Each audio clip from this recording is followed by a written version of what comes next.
Welcome to The Turnover. The format is simple. Take 3 multifamily media network hosts with a maintenance background and put them together. The twist is that, like maintenance in the apartment industry, they have to respond to the unknown. You see, 2 of the hosts don't know what the topic is.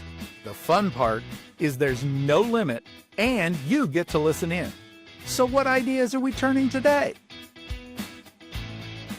Hello, everybody. Welcome to another fantastic, fun, frantic, and fraught episode of The Turnover with Paul Rhodes, Mark Sharp, and Chris Caramonica, where we begin with the premise of having to react and respond to whatever occurs. And slightly different this time, we're just going to take an audience question. The fact that somebody has recorded a question in the bank, and we do have several in the bank. As you've seen here recently, we've gotten a lot that we've started putting into the wheel of turning. So we will continue with that. If you would like to join the turning, record an episode. We will happily send you the link to do it, or as we've done in Mark's episode, feel free to DM us your question and we will ask it on air. For today, we have a complete total surprise. I have no idea who this is. And because I've talked about the turning wheel, let's not even do the turning wheel. Chris, hit play on one of them, whatever it is. Let's go. There we go. Hi, I'm Ronald Harrington, longtime listener, first-time caller. I'm the host of Rooms with Ronald, the podcast, and I've been doing this for... We don't need to talk about that. So here's my question for you guys.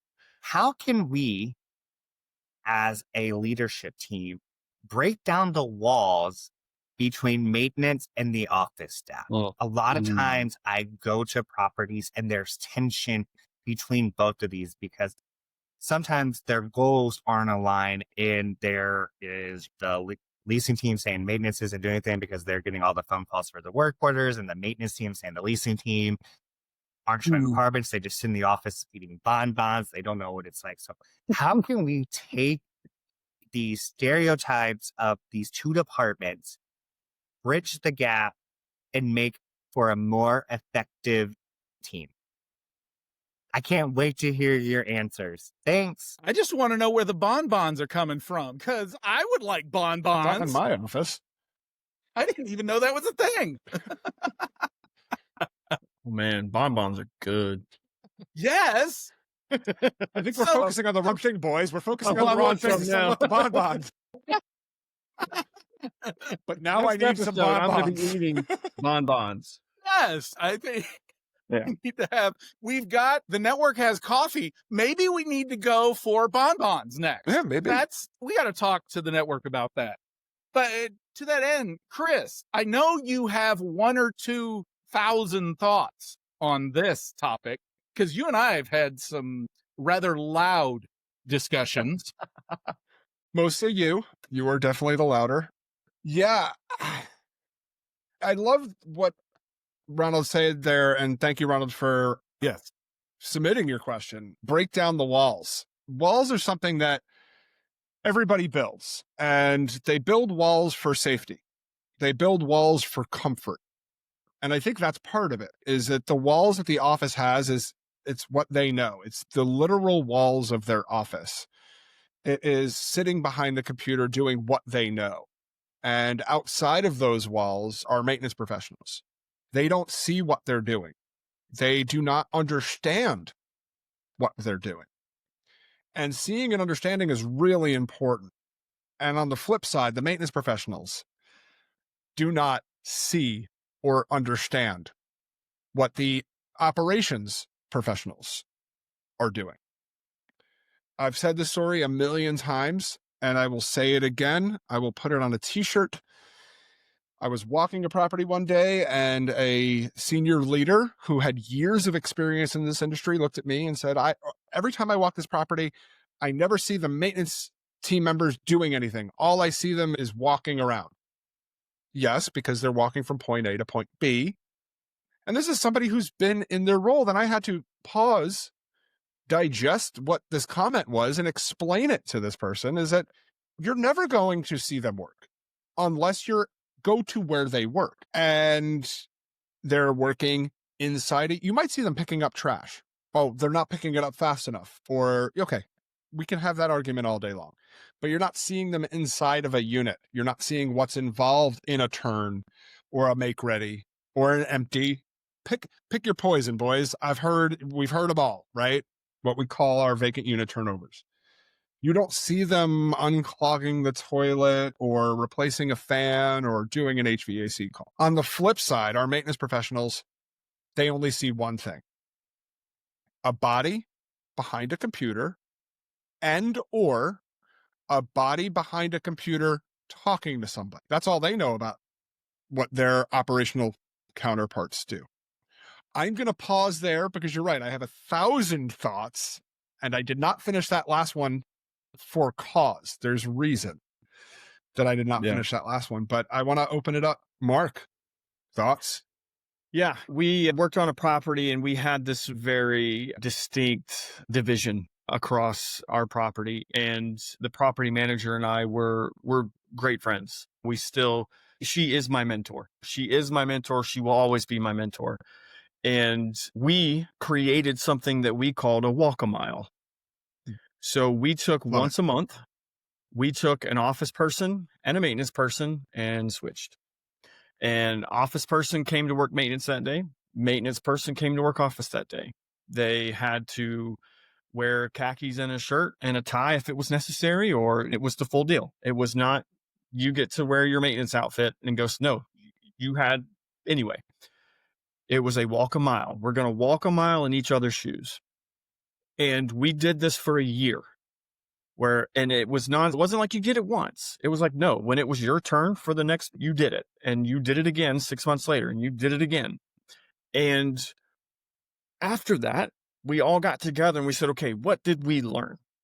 What did we learn? And the maintenance was like, I learned that I didn't get to clock out to go to lunch, because when I was ready to eat, somebody walked in the door that I needed to address. Or when I was ready to clock out to go to lunch, that phone rang and I had to answer the phone.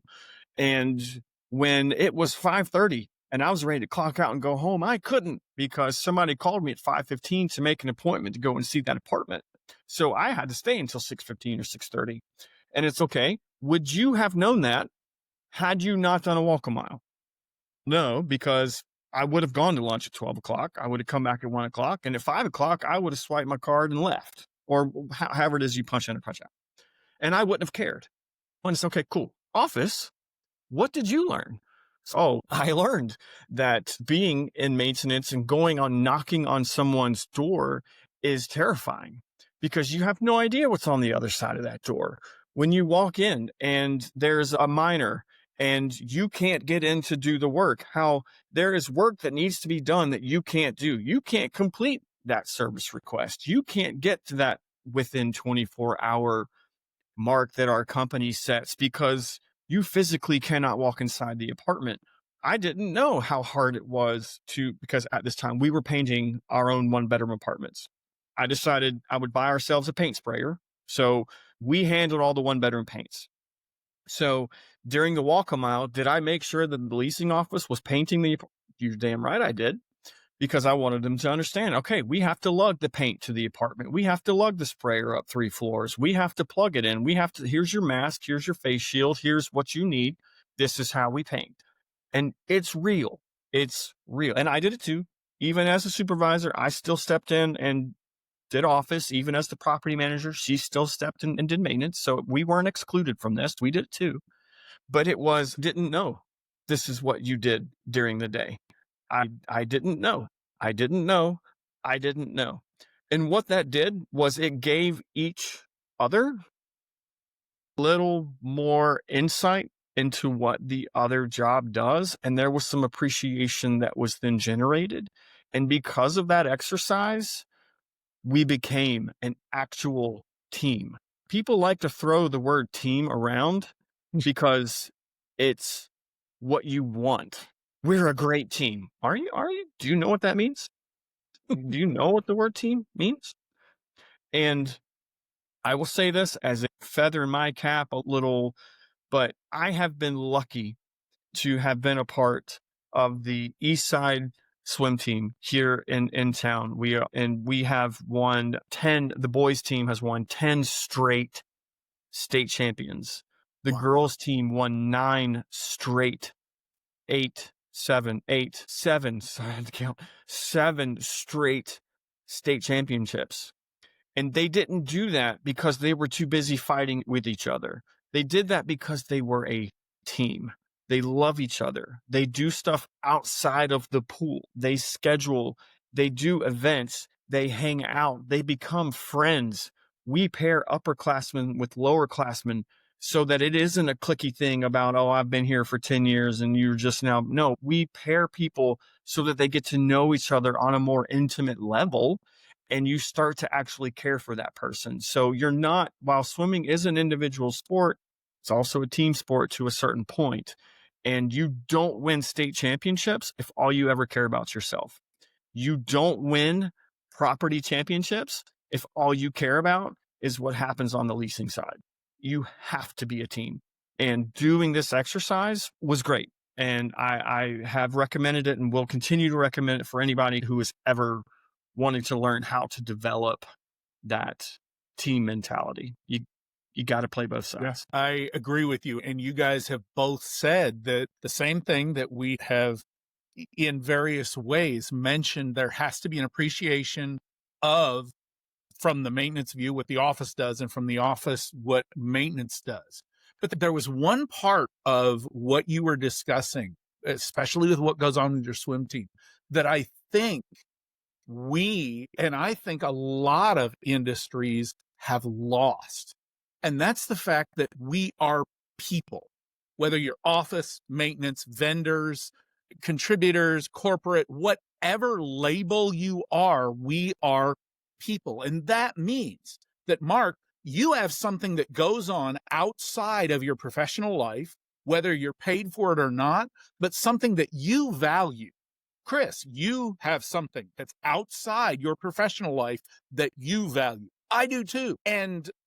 But just the three of us, one of the reasons why we work is we respect each other's stuff outside of what we're doing on this screen right now. My story, similar to the walk a mile, for me, the light bulb moment was when a property manager, good friend of mine, came to me and she says, "Hey, Paul, would you go with me to shop this competing property?" And I was a maintenance supervisor and I'm going, wait, I'm plunging toilets. She goes, "No, all of the properties around here have seen all of our leasing team, and I want to go see how they're doing their operation, and I want your view." Nice. Okay. So we had to come up real quick. We figured out we were a couple we're playing, a couple looking for an apartment, and we go in there and we shopped the community. The best part wasn't that we got to experience their sales pitch or their process or how well they filled out the smile card or whatever it was that they did. The best part of it was, in order for this to happen, I got to know the property manager outside of their job. And the reverse happened because the leasing person who was selling us was asking us questions about us. In hindsight, the best part wasn't the fact that we found out what the competition was doing. The best part was I got to know my property manager outside of the 9 to 5. And to take that one step further, when I began working for the National Apartment Association, I did training at a military, Fort AP Hood down in Texas. Right. And while I was there on this week-long class that I was giving for CAMT, it was Wednesday night, they had an after-hours social event that was their base, their company party. And the next day when they came in, I wasn't invited, which I shouldn't have been. But the next day, their administrator, who was attending the maintenance class to find out about maintenance stuff, she scheduled the event. And she asked me, she goes, "Paul, there was 2 maintenance people at this after hours event. And I said, how many do you have? 2 out of 4. That's 50%. She says, we have over 200 people in our maintenance and engineering department, and 2 people showed up. And I said, what are you asking me? She says, what do I get to get more participation? What do they want? We had adult beverages, we had music, we had games, we had all of this stuff. And I said, first of all, who pulled call for those people? What was the plan for that? They're on call. I said, done. How many of them got called out? How many calls did you have last night? Second, what kind of culture do you have for your maintenance people after hours? We give them the choice that they can either have the money or they can stay home. I said, so last night was an unpaid event? Yeah. I said, congratulations, you got what you wanted. They made their choice. Yeah, but we want them to be involved. I want them to be involved too, but are you honoring the time that is after hours? And third of all, are these people introvert, extrovert? Do they like being around other people? How are you going to overcome that? And all of those, she didn't have an answer for. And a part of that is they had never looked at it. Yeah. So to take it all the way back to Ronald's question, we do have walls between our office team and our maintenance team. And a part of the reason why our office team is successful as an office is because the people who are drawn to that type of career are a certain type of people. And the reverse on the opposite side of that wall is maintenance. And I think to tag on to the solution that we've all come to, that wall will always be there. But how big is the door we're putting in that wall? Sure. How easy is it to open that door, to stretch the analogy as far as we can take it? And how often do people on either side of that wall step through to look at what's on the other side to gain that appreciation and respect? And maybe, just maybe, the solution is we step out of the building to where instead of being on the property, office and maintenance, maybe we're humans outside of that in a way that both humans can appreciate it. Our office team member and our maintenance team member, to where they can gain an appreciation for each other outside of this thing that is done from 9 to 5. Yeah. That's the summary piece. Chris, to summarize real quick as we come to the end of this particular topic. Yeah, I think, Paul, your point is well made. There's always going to be those walls. There's no question about that. And the question is, what are we going to do to make, maybe not bring down the walls, but make them bigger?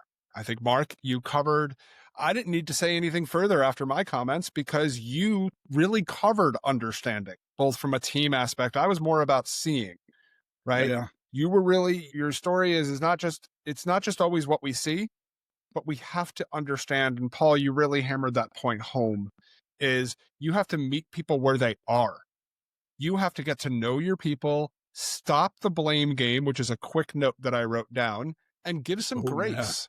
Yeah. If something isn't getting done, you have to understand why. If something is not clicking or meshing with your team, you have to understand why. Stop the blame game and meet and have some grace, because maintenance and operations are different. They have different skill sets. They have different personalities. They have different traits. Stop getting one to match the other. We all don't like the same things. We're Not different. better. We're different. Yeah. Let's all meet where we are. And that's how, Ronald, to answer your question, we can all work better together. So I know it was Paul, you started it, but I'll finish it. Thank you for joining us for this episode of The Turnover. Come back, check us out again. Feel free to ask questions. Send us a direct message, send us an email.